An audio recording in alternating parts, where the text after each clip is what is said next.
Welcome to the Soar Podcast, the place for creative entrepreneurs with limitless dreams and unconventional stories who want to build healthier, happier, more profitable self-employed businesses. I'm your host, Ray Hyde Cornell. Get ready to soar. Welcome to the Soar Podcast. On today's episode, we have Dr. Vic Manzo. Dr. Vic, tell our listeners what it is that you do and what you specialize in. Thanks for having me on. So I am a certified pediatric chiropractor. It's something that I've been doing now for the last 12, 13 years, give or take. And about the last 4.5 years, through my journey in chiropractic, starting my business, doing all these certain things, I was kind of hit a point in my right around my financial peak where I couldn't understand why I was burned out every 4 to 6 months when I love what I do. Right. You're always told, love what you do and everything else is just going to be golden for you. And for me, being burned out, it was just a really mental, I don't even know how you want to call it. It was just a mental game, anyhow, mental mess, whatever it was. But it was messing with my mind and saying, like, I don't understand how this could be possible. I love chiropractic. I love the whole profession. I love every facet. But I started to do some soul seeking at that time because I almost thought about leaving the profession because I was like, if this is how business should be run and you should be grinding and hustling and doing all those sorts of things, then I don't know if this is for me. I don't know. And it's not that I can't handle hard work. It was just, I have a background in energy medicine, energy healing, all this stuff. And I was taught back then, like, there's a flow to life and there's just this thing. And I met people who have been in that state. So I'm like, I'm not there. There's something wrong.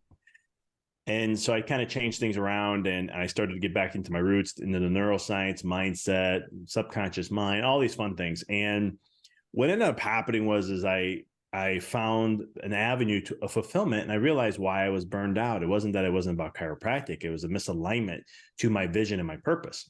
And I started to ignore all the noise, all the business advice and everything else to fine tune all that and get to what really matters to me and just what I don't care what anyone else says. It's just, this is what matters to me and this is what I want to do. And it was amazing how effortless business continued from there and how much easier things became. And from that moment, I was like, I need to start teaching this to entrepreneurs. They need to know this. I had patients that were entrepreneurs and I see them burned out. I can tell I had technology to evaluate them and see that and show that to them and some other stuff. And I was just like, okay, I may do this thing called coaching. I don't know yet. Let me see. So I wrote a book, I had a podcast, and then 6 months later, I started doing coaching. So for the last 4.5 years, I've been a coach and I work exclusively with business owners and chiropractors to help them get away from their, the grind and the hustle mentality and how to learn in this different world, which now we call it the quantum world, but 10 years ago, it was called the spiritual world. But spiritual world got pulled in with religion and other things. So people kind of go, that's woo-woo stuff. But now with quantum physics supporting all these things like universal laws and things along that nature, it became one of those things now that this is where I kind of show them how they're more of attracting things in their life. And that's how kind of the essence of how life works rather than me go and do and just keep putting force and continuing that. So you say that the issue that was causing your burnout was misalignment to your vision and purpose, but it also sounds like you didn't shut down your practice. You didn't completely pivot. You actually added something to your life, which, on the surface might look like, well, you're loading your plate up even more. Isn't that going to lead to even more burnout? But these sorts of shifts, they're so subtle and they're so, so, so deep beneath the surface. What was that shift for you where you went from being a chiropractor who is burning out every 4 to 6 months to still being a chiropractor who's no longer burning out and who is now coaching others to live their lives in better alignment? What was that alignment shift for you in the middle?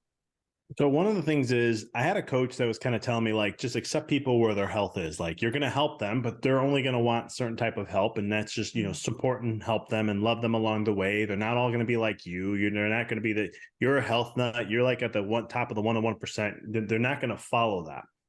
And so I did that. And I was also in the family wellness at the time. I wasn't a certified pediatric chiropractor, but I was seeing families.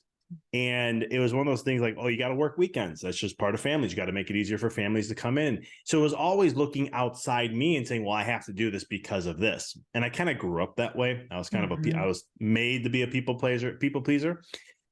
So it got to a point where I looked and I said, okay, first off, is my practice exactly what I want it to be? And that was a huge no. Right. There was people that just came when they were in pain. They wanted to get out of pain. That's all they were looking for. And I was like, that's not chiropractic. And I started to look at, well, who am I as an individual? How am I representing the profession of chiropractic? How am I sharing chiropractic through my understanding, my studies, and everything that I've gone through? And how would I do it differently if I can just go and do it? And I had a coach, literally, I remember the first coaching call. He had a sheet and he asked me what were my ideal hours that I wanted to work, what was the things I wanted to do, and all these other things. And I was like, I would love to have a 3-day or 3.5 day work week. He goes, okay, when are we getting started with that? And I was like, no, I can't do that. I'm gonna lose patience. Right? I got into the scarcity mindset. So he was the one that started initiating, like, no, you can choose what you want to have and experience that. And so I was very big. I'm very big on efficiency. And I was like, okay, well, after ended up cutting my hours down from 28 to 18 hours in my office, adjusting. And then I looked at that a year later and I was like, I can be more efficient. So within a year, I went from 28 hours, because it was just under a year when I made the second change. And I went all the way down to 14 and a half hours a week working in my office. And at first, of course, just let everybody know, I did take hits on this. When I first made the change in my practice, I took a 40% hit financially. Because what we were doing is we're like, okay, people who don't align with what we want to create for the community, we're going to refer them out to somebody else. And the chiropractor, whoever is okay with however they want to do things. Well, there's someone a chiropractor will serve them. And then we're going to love on them and everything. But we're moving into a different direction. And when we did that, at first I was like, I don't know if this is going to work. We took a 40% hit. I always say the bleeding stopped. I remember 6 months later, I go, well, hon, I think the bleeding stopped. We hit the bottom. Let's just see what happens now. And we didn't do anything new. I decided I want to go into pediatrics because I started to look at my story of me as a kid.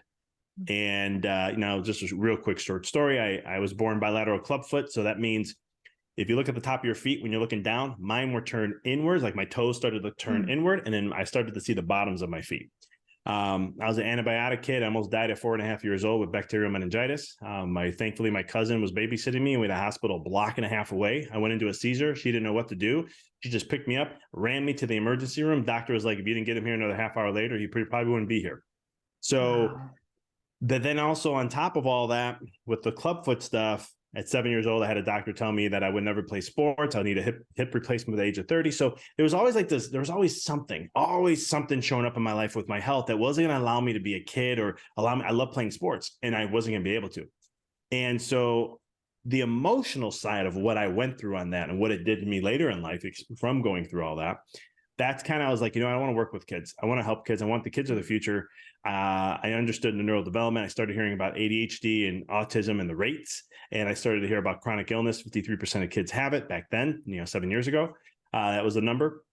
And so I was like, not on my watch. And we're going to go peds. And I said, I don't know how I'm going to do this. I told my wife, because she worked in the office with me. I was like, I don't know how I'm going to do that, but I'm very passionate about that. That feels right to me. And it was a feeling that kind of led me there. And that's where I made the pivot and I made the change. And when you follow your vision, your soul's purpose, what you can use, there's many words you can use. When you're in that alignment, you're making choices now that are aligned to that. Because a lot of times some people say, well, this is what I want to do, but then their actions are leaning more towards more superficial things. Like, I just want to make more money. I want to have a 7-figure business or practice. I want to have XYZ. I want to have this house and that. And there's nothing wrong with those things. But those are superficial in the sense of, when I mean by deeper stuff, these are things you take away from you when you leave this world. When you're no longer here, the things that you got value from in doing what you were doing, those are the things that matter. That's the depth. And I started to look at what are those things that really matter to me. And it was a game changer for me. And we saw the effortless growth from that process, from staying focused on the vision. Because what I realized is when I allowed a patient come in and I say, hey, this is the plan I recommend. Here's what I know that I can help you. I know we can reinforce this to be a norm to your new experience. And then we can maintain that. And here's how we're going to do that. And they'll be like, yeah, that sounds great, but I'll just do half of that. And I'll just be like, before I would accept it. And then what I'm doing is I'm creating an incongruence to what my values are. Mm-hmm. And anytime in life, when we create incongruences, we're creating a discord, which then all of a sudden we're creating friction or resistance to not allow what we really want to experience. So you started in this place where you were people pleasing and what that actually looks like. And I think a lot of our listeners can relate to this when we're in these self-created businesses where we're selling our creative services or our expertise. You get into this feast or famine kind of mode that leans into this scarcity mindset where it's, oh, I have to be available every day of the week. I need to say yes to every project. I need to accommodate every budget because I don't know when the next opportunity is going to come my way. And what happens, I love the way you phrased this earlier, where you said you were looking outside of yourself. And if we look outside of ourselves, there are infinite possibilities. You can look at the entire world. Everyone is unique. And so if you're trying to accommodate everyone, then you're not going to have any boundaries, any design to your life. Whereas what you did was you switched the perspective and you said, okay, I need to design this around me in order for this to have longevity. And that means that I'm not going to be serving everybody. In fact, I'm going to filter out the people who aren't okay with me only having office hours 3.5 days a week or whatever the case may be. And in doing so, a lot of people might get stuck in this line of thinking of you're narrowing your possibilities. So you are limiting yourself and you're putting yourself into more scarcity, but really the opposite happens because you aligned to your purpose. 100%. And I mean, it's amazing because when we first went from 28 hours to 18 hours and we worked 3.5 days a week, got rid of the weekends, we took about a 15% hit overall, but then we broke a record 6 months later from the initial change. And then the same thing happened again. And don't ask me why these numbers keep showing up. It's always funny because I'm like, why was it always 15%? I don't know. Because 15 is your number. I guess it is because it's funny. And why 6 months? Because that's another interesting fact. Because it was like, we made the change to 14.5 hours. We went to 3 days a week. And then we took a hit there too. And then all of a sudden, 6 months from that moment, we broke new records in our office. And I was just like, this is funny because we always made the change in January for the new year, kind of reset everything. Mm-hmm. And July was the record breaking month. And it happened to be like that for a couple more. And then the next couple of years, July happened to be that again. And I was like, July, I don't know why July is a record breaking month for us. It always ends up being that way. In those last 4 years of my practice. And it was one of those things where, but again, you're to me, I always believe like you're choosing what really matters. Like that's what really mattered to me. That was important to me, to be efficient with my patients, because what happened was it challenged me. Some people say, oh, you're cutting your time, so you probably weren't taking care of patients quick. You're treating them like a machine, or you're being a machine, just running them in and running them out. I was like, no, I had to be more impactful. I had to have a more present time consciousness. I had to be more energetically there and to give. And when it challenged me to do that, and I work better under challenges. You got to know yourself. And so when I was challenging myself to be very efficient, it was fun. It was like a game. So now I'm playing into again, coming back to those values, right? What's important to me? What do I enjoy? And so when I did that, it was, it just all aligned and everything literally, I mean, from when I started to shift to pediatrics, we were 5% pediatric volume. And 6 months later, again, there's that number 6 months again. We were at 48% patient volume, pediatrics, not doing nothing with marketing, no Facebook, none of the stuff that people would recommend. It was just, it was interesting. The conversations I was having with patients were the same conversations I've always had, but something changed with me, within me. And from change within me, having clarity in my vision and being very focused, all of a sudden it was like, little Johnny here has been experiencing this. Do you think chiropractic can help? Absolutely, it can. We would have to do this and this to confirm, to see where they are. And you can't tell you how many times those conversations kept coming up, or people were referring families in all of a sudden, or I helped one kiddo out and all of a sudden a whole family's coming in. And it just started to trickle effect and I've had those same conversations before. It wasn't like I didn't have those things before, but it was me, the individual who's changed. And then all of a sudden everything just aligned. And that speaks volumes to the energy of you. Your energy has to be right. And people are attracted to that. And I want to get more into this energetic conversation. But first, I want to go back to something you said earlier, which I think this is something that we all struggle with. And we probably struggle with it multiple times throughout our lives, which is the purpose question. How did you figure out what your purpose was? So we can't figure it out from the mind. We have to feel it from the heart. And so it's a feeling. And the easiest way I can explain it is what gets you excited. Or what is something that you'll do for free because the reward of you just doing that process is just so much, you just love doing it that you can do it no matter what, even for free.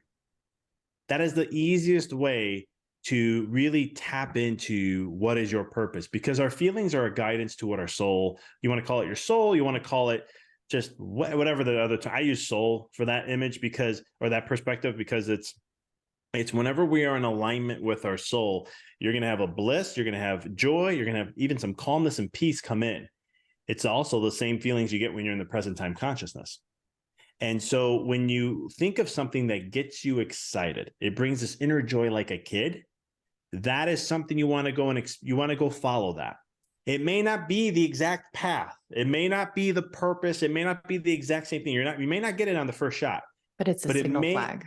It's just going to start leading you towards that. And you're going to start to go deeper into it. It's like when I work with clients, we work on the whole vision thing. And I tell them, this may take a week. It may take a month. It may take 6 months. The thing is, there's no time to this. I don't care how fast you do this. It's not, the key is you'll know when you know. That's all I can say. And here I'm to guide you to that feeling. And when it comes up, I'll know because I'm going to see it off your face. I'm going to feel the energy. I'm very intuitive to energy. So I'll feel that. And I'll be like, that's it. You're there. I can feel that. And so it's a process. And a lot of times in today's world, we're so in our mind, we're just like, I want to be able to figure it out like this. And you're not going to get there with the mind. You have to tap into the feeling side of things. What do you recommend if someone is in that place of burnout? Because when we're in burnout, I mean, we could have our favorite thing right in front of us, but we're just so exhausted that we can't get lit up about anything. So what is the first step that someone needs to take to transition from burnout into that discovery of purpose? Just rest, unwind, take a deep, I can recommend all these different tools that I usually recommend. But the first thing is when we're burned out, we're just constantly been going too much in our mind, physically, mentally, even emotionally. There's just so much overburden. We're running ourselves into a mill. Take a step back, take a breather for a second, just relax, unwind, do something fun. Take a break from the pattern of what you've been doing. Disconnect in any way, shape, or form that you can. Get out in nature. It's one of the best things I would recommend. Or if you want to make it easy, go out into the backyard. If you got some grass, wet it, put your feet on there. That's called grounding. You can research this and Google the benefits of it, but it'll reset your nervous system a little bit. Help yourself just rebuild those reserves back up. Because when I remember for me, I used to do all the health tools out there that I could possibly get my hands on and utilize them. And I was still burning out until I realized, like, when I just took a step back and literally just said, I'm going to let everything go here. I need to really just focus on what really matters. And that's kind of what I did. It was that process, was just taking a moment to allow me to go back inward and just connect back within. So do something fun, break the pattern first. When you start to do that, your mind's going to start to shift and it's going to raise up to different levels to where you can start to tap in a little bit. You may start to see, and you'll feel it because you'll start to want to be more creative. Creative is a growth response. It's going to be in those elements rather than when we're burned out or if we're using force energy, like we're just grinding away. I have to do this. I have to do that. That's not really coming from within. That's coming from without. You're forcing yourself to do it. So I think taking a break is one of the first things I recommend. I mean, if I can go more into other tools and stuff, but that's usually the first thing. It's all about shifting the spiral. When we're in a burnout spiral, we're spiraling downward. Our energy is depleting. Whereas what you did, and I think your story is so important for people to hear because you didn't burn your business to the ground. You didn't completely change industries. You didn't have to do some monumental life shift, like go get a completely different degree, start over. You didn't do that. You made, on the surface, small changes, but internally, they were massive shifts for you. And so I think that will hopefully take away some of that fear aspect for some people listening to this and going, man, I need to make some changes. I'm feeling that burnout too. Because then what you get into when you're in this state of purpose and fulfillment, it's an upward spiral. It's like this perpetual motion machine that lives within you. And I want to get more into that. We're going to take a super short commercial break and we'll be right back. Hey, Ray here. Let's talk money. Money is universal. It's the conduit for exchanging energy between people and business entities, which are really just more people. It's how we build the lives we want, and it's how we can make an impact for the better. As a good friend of mine likes to say, good money in the hands of good people can do good things. And if you don't have a healthy relationship with money, you're inevitably going to run into trouble. Whether you're struggling with your pricing or you're not sure where the money you work so hard for is vanishing off to, or you just want to have an easier time of attracting in money like a magnet, you will find everything you need to transform your money mindset and manifest the wealth you want inside of my course, Money Mindset Mastery. Plus, as an added bonus, you'll also get access to my most popular barrier-busting workshop, Price Yourself Perfectly. Learn more at chironconsulting.us/money mindset. That's all one word, money mindset. Go to chironconsulting.us/money mindset.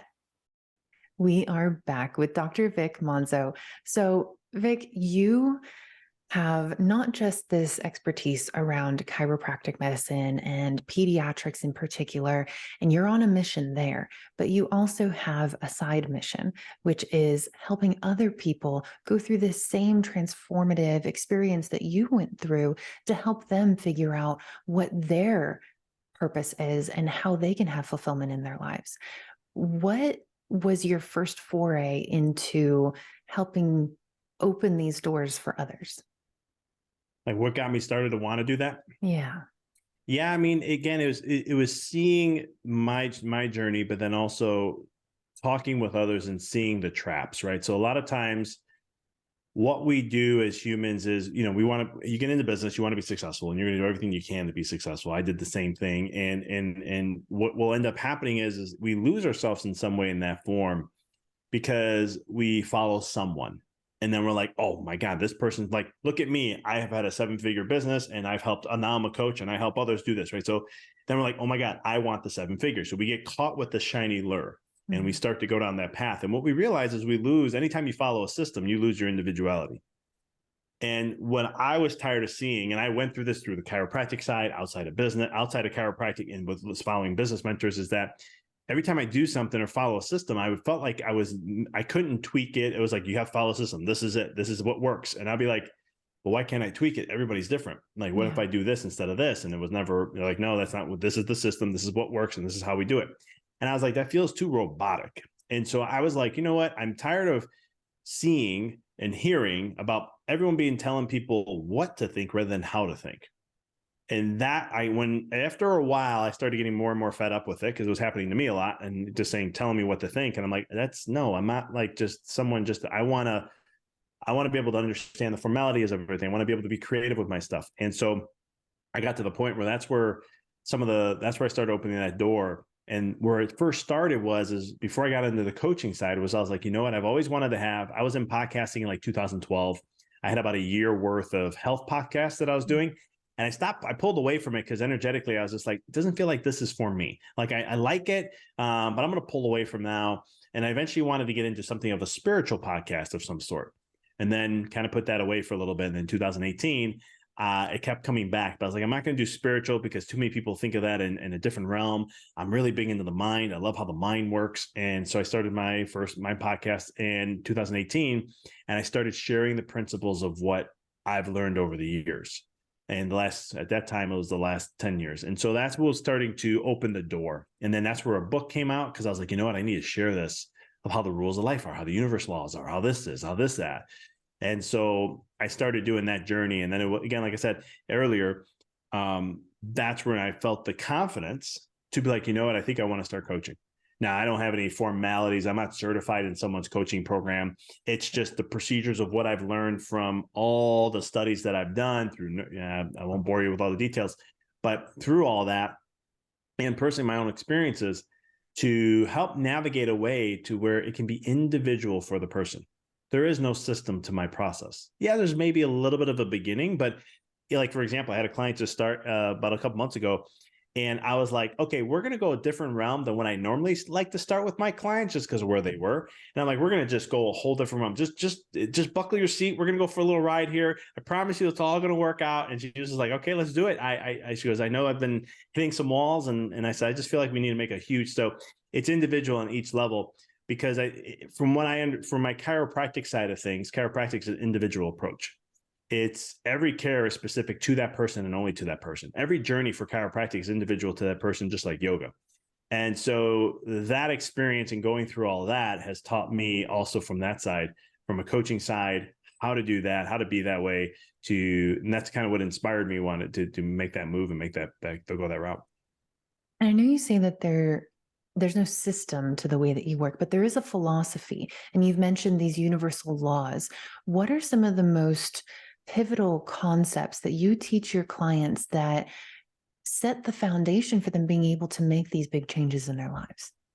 Oh, I love this question. So we've all heard of the thing called the law of attraction. The Secret. If you haven't, there's a movie out about it in 2006. But the first law is the law of vibration. And that's the first law before attraction. What quantum physics has proven is that we are all quanta. Everything is just quanta. That's the term they use, which means energy. When they looked at go back to chemistry and you see the chemistry class and you saw the proton, neutron, and they have the electrons all around.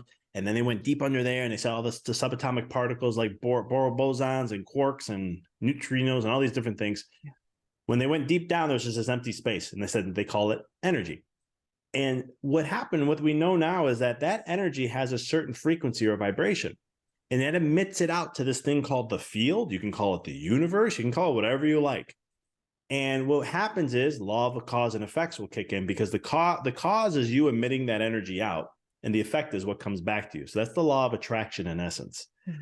And so what I teach a lot of clients, in order to attract the life you want to have, you have to set the vibe right every single day. You got to get your vibe right.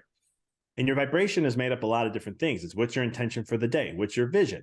These are things that are going to set the tone and how do you feel? Do you get excited every day? Are you excited for the day to wake up and do what you're going to be doing?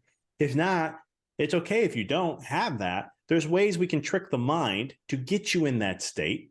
And then we use that as a crutch, or you want to use it as a tool for the short term until we can hardwire that in to make that more of your natural state. It's like changing any other habit. It's just doing things in a different way. Mm-hmm. So a lot of times, even though I'm a business coach, I laugh about this a lot, because 80% of the time I don't get into business concepts. Yeah. Yeah. Rarely do I ever talk about all the things that are out there, because it's when we get the vibration right and we get the mind right, things will just come out of nowhere. Like this opportunity comes for one person. They're like, how'd this happen, doc? This came out like nowhere. And I'm like, well, it looks like it came out of nowhere, but remember, we've been doing this work for how long? Because the law of vibration states you can only experience whatever you're vibrating at. And the way to kind of explain it to the listeners, we've all used a radio tuner before to try to get to our radio station that we like. If you're 1 or 2, whatever that may be, points off, you're not getting that radio station, or it's not going to come that clear. You have to be dead on that what the radio station is to get that music. And so that's how the law of vibration works with the law of attraction. When you get those two dialed in and you're vibrating at the level where you want to be, then all of a sudden, that's where the law of manifestation comes in. That means now you're attracting this from the non-physical world, you're attracting this in and making it real in your physical world. Deliberately. I think that's the key is we are always manifesting. We are always attracting things in, always. But once you get to that level of the law of manifestation, that's when you're really doing it intentionally. You're doing it deliberately. You are asking for a particular thing and expecting it to come, and then it comes. But I think one of the things, because I'm like you, I do business mentoring with people on the Chiron side of my business, and yet at least 60, 70% of what we do has nothing to do with business. It's all about energetics. And the reason this is so important is because in quantum physics, you learn that matter is like, and I'm going to get the percentage wrong, but matter is like 0.01% of what actually exists. We focus in our day-to-day, we focus so much on our bodies, our physical bodies, and the three-dimensional world, and this microphone that's right in front of me, and this desk that's right in front of me, and this computer screen that's right in front of me. But if you zoom in and zoom in and zoom in down to this molecular and then protonic and then quantum level, they showed that all of the space between the atoms is actually 99.9% of what exists, and only 0.1% of it is matter. And so if you think about that, then you realize the vast majority of what you are is the space in between matter, which is the energy. And our brains are very good at filling in gaps. And so when we're looking at the world, we are creating these composites of what we think is actually there, but that's just the surface level hologram, the matrix, if you will. And what's behind everything is that energy. And so when you can understand that and accept that energy is a much bigger driving force behind this three-dimensional world that we get so wrapped up in, and we can see this in our day-to-day lives when you go to the grocery store and all of a sudden you can just feel that there's a presence behind you because someone stood in line behind you. Can't hear them. You didn't hear any footsteps. You just feel, oh, I'm not the last one in this line anymore. That's an example of that energy, that you have a deeper sense of that than what you usually would expect in just looking at that three-dimensional world. 100%. And just to even add to that, it's, if you look at our human bodies, our own meat suits, the amount of matter you actually have is about this. It's the size of a penny on a football field. So all the football field's energy, and that little matter adds up to one penny. So it's very, very minute in that realm. And we know from looking at the heart, something called the Torus Field. We have these fields around us. In spirituality, we used to say auras. And we're like, oh, you have an aura. Nice, and that was spirituality. It was woo-woo stuff. Everyone looked at it. But now we know for a fact, from the scientific term, they call it a biophotonic field. We know that it exists. We are luminescence. There's light that emits off us. And there's a Torus field that we emit, and it's generated from our hearts. And so that's why feelings, when you said you could tell someone's behind you without even looking, because their Torus field's interconnecting with your Torus field, and you can all of a sudden sense it. And there are people who can sense this way better than others. It doesn't mean that they're gifted. They just train themselves to, like a skill, like anything else you can get better at, just like working out a muscle. You can teach it and learn how to be more sensitive to these kind of things so you can tap into them. And it's such a different world. Because again, my whole thing, I got into the healing realm of that first, learning how to energy healing and all that stuff, which was really cool. But then I was like, okay, how can I play bigger in this game? And it's like, okay, let me try to master. Which I don't think I'll ever master, but I want to be a good enough player in it where, how to really be in this dance and flow of life and just play with energy and know how to handle it. Because at the end of the day, one thing we used to be taught this thousands, years and years ago. I wouldn't say thousands of years ago, but years ago. And we're not anymore, but we're really spiritual alchemists. Yeah. We can manipulate energy. And your mind, just by seeing something in one perspective versus the other, is one of the easiest ways to shift the energy of something to see it in a different realm. Exactly. And I think people underestimate their abilities, but it's just like if you look at those optical illusions that float around social media, is this two people's faces facing each other, or is this a wine glass? You look at it and you go, oh, it's a wine glass. But then you look at the comments and someone goes, no, I see two faces. And you can make your brain shift what you're actually seeing. And that's what you can do in your day-to-day life. If you have this historical pattern of being cynical and pessimistic and the glass is always half empty, you can shift it. It's not the world that is half empty and cynical. It's the way that your brain is looking for patterns. And you can change that to be the glass is half full. I'm always looking for the positive. I'm always looking for the opportunity. That is completely within your control. And it can happen as quickly as going from seeing the wine glass to the two faces. Yeah, you bring up a great point, because it's one thing I love to share a lot on and talk a lot about, because some people can have an event happen to them and they'd be like, no, this is a horrible event. Look what happened. Or we're on the brink of a recession, or the dollar's going to collapse, or the United States, whatever the story is. Yeah. And I look and tell people, I'm like, no matter what happens in your life, you have two options. You can see it as something positive or negative. It's easy to go to negative route. But just because, and they say, well, no, but it is this way. I said, the only reason why is that you're trying to figure out in the moment what that means for you, which are limited amount of perspective of where you are as a human being and how your mind can perceive things. Instead, even if you don't understand things, just say, this is going to work out. I don't know why this is happening to me, but I know for a fact this is all for the greater good, and it's all going to work out some way, shape, or form. And if you truly believe that and hone in on that, no matter what, it's always going to in some way, shape, or form. Yeah. I remember one of my teachers shared this story, and he was sharing about a gentleman that was he was teaching these things to him. And then one of the things was he wanted a car radio back in the day, car radios, when we used to, you can install car radios. I think you can still do them today. I don't know if that's possible, but back in the day, you had the car radio you can install and all these things. But what ended up happening he wanted to buy the more expensive one. And it was like $1,000, but he couldn't afford it. But there was one that was like a 700. So he's like, I can afford that one. I'm just going to go with that one. What ended up happening was he bought it. The next day, somebody broke into his car and stole the radio. Now he had an opportunity. He can have sulked about that because he didn't have the funds to even get, now he barely was able to get that. Now, with all those things, but he remembered something good's going to come out of this. I don't know what, I don't understand at this time, but something good has to come out of this. And he really believed in that. So they went through the adjusters and all that to do the repairs and then to replace the radio. And when he was going to the detail guy to fix the car, the guy's like, I can fix this right now. This is nothing. He went 1, 2, 3. He fixed the car. He said, I'm not even going to charge you. It was that easy. Go and enjoy it. Don't worry about it. So what ended up happening, long story short, he ended up getting $700 back for the radio, plus the money he was going to get he was supposed to pay for the detail. He didn't have to. And now all of a sudden he had the money to get the radio that he wanted. So the point of the story, like that.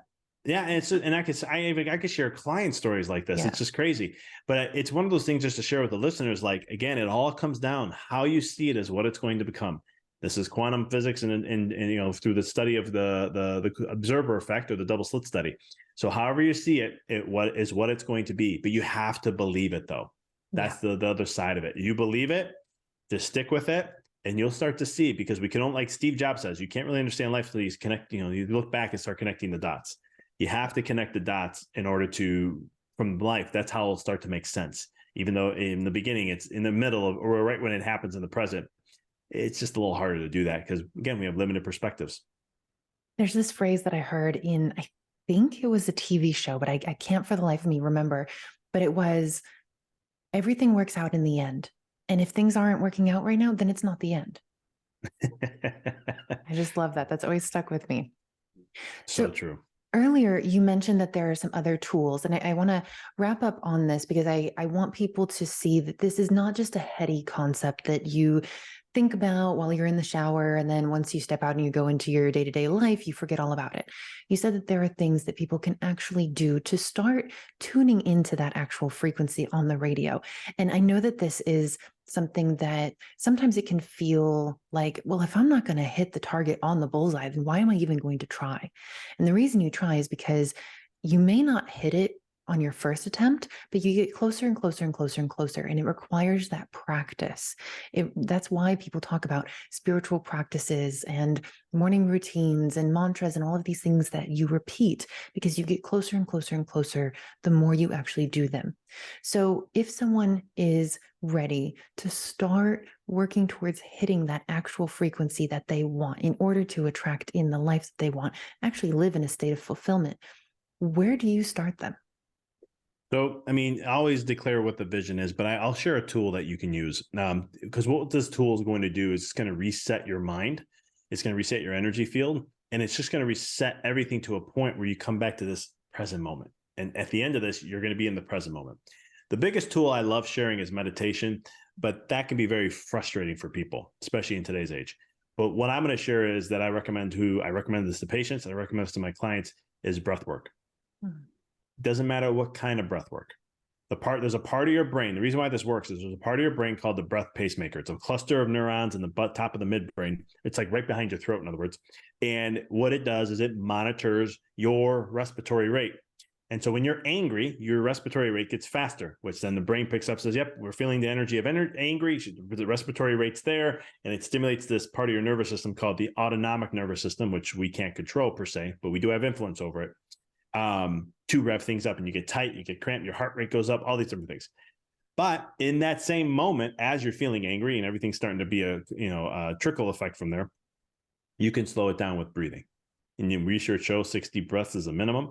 But what I teach my clients is I have them do specific breath work, like a Wim Hof method breath work, or a holotrophic breathing, or something that's really going to get the energy moving in the body, because the breath moves energy. Like if you look in like Hinduism and stuff, life is breath and prana is life. So in yoga, they talk a lot about that. And so the thing is doing some form of breath work for a minimum of 10 minutes. Now, if you can't find 10 minutes, you need to do this for like an hour. But the point is, do it for 10 minutes. And what will happen at the end of the 10 minutes, you will not be the same person you were. You're going to still be all this stuff, but your thoughts won't be racing. You won't be worried about certain things. You're going to be just calm. You're going to be able to connect with yourself for the first time, probably in a while, if you've never done these kind of things before. And what it will do is it's a reset button to allow you to connect. Now, the next time you do it, you'll go a little deeper. Next time you do it, you'll go a little deeper. But in some studies, they found out that if you do this for 2 months, you can get to some deep levels that sometimes takes meditation practice, or yogis take up to 20 to 30 years to get to. So the cool part about this is a natural reset button that we have within us to do that. So our breath is what's going to allow you to tap, because once you can come back to connecting with you, it's just the first connection. That's why I said you may not get it on the first try. You may not get it on the second or even the 40th. But the key is you're making those connections to go deeper. And eventually when you get there, you'll feel it. It's just a feeling that comes. It's excitement. There's joy. Creativity starts to come pouring into you. And you're like, oh my God, I have all these thoughts and ideas and I don't know what to do. Things just start to come, and they come really fast because you're connecting back to you, true essence of who we really are. Not the mass, not the constructs, not the conditionings, and not the programs of the matrix and all these other things. You're coming back to you. And when you tap into you, that's this endless, infinite potential and, infinite everything. I mean, it's infinite creation, it's infinite, all these different things, but it's unique to what matters to you. So finding a practice to do, and again, there's not one breath work is better than the other. They all work. But I would recommend something that's going to be at least 10 minutes because you really want to get into this practice. I do a daily breath work roughly for about almost 30 minutes a day. And I'm telling you, I'll be coming out of it and I'm just in a whole, like my wife will look at me, she goes, yep, you are definitely not here, partially here. I could tell you're not fully present yet. And my daughter, I have an 11-month-old daughter, and she can look at me and I can just tell she's seeing me differently because of my energy imprint coming off. I love this as a first step, because when we start talking about using our energy and really attuning our energy to what we want, that can seem very intimidating if we've never done it before. But our energy affects our thoughts, which affect our nervous system, which affects our physical body, which affects how we act in the material world. And it's often easier when we're just starting out with these concepts to go in reverse. If we can start with our body, which you're talking about controlling your body with your breath, that affects our central nervous system, which affects our thoughts, which affects our energy. So you can do it in reverse until this becomes something that is much more familiar to you in terms of what we're talking about when we talk about energy and vibration and your frequency that you're putting out. So I think that's a fantastic starting point. And there is so much more that we can learn from you. Where can people check you out if they want to learn more and potentially work with you? The easiest, and it's my hub to everything, is my website, empoweryourreality.com. You can find all the stuff that I have, podcasts, books. If you're interested in coaching, I have all that there, my blog, and so much more. So there's a wealth of information there. And that's also a portal to connect with me on social media and so forth. Fantastic. Thank you so much for being here, Vic. Thanks for having me. This was a blast.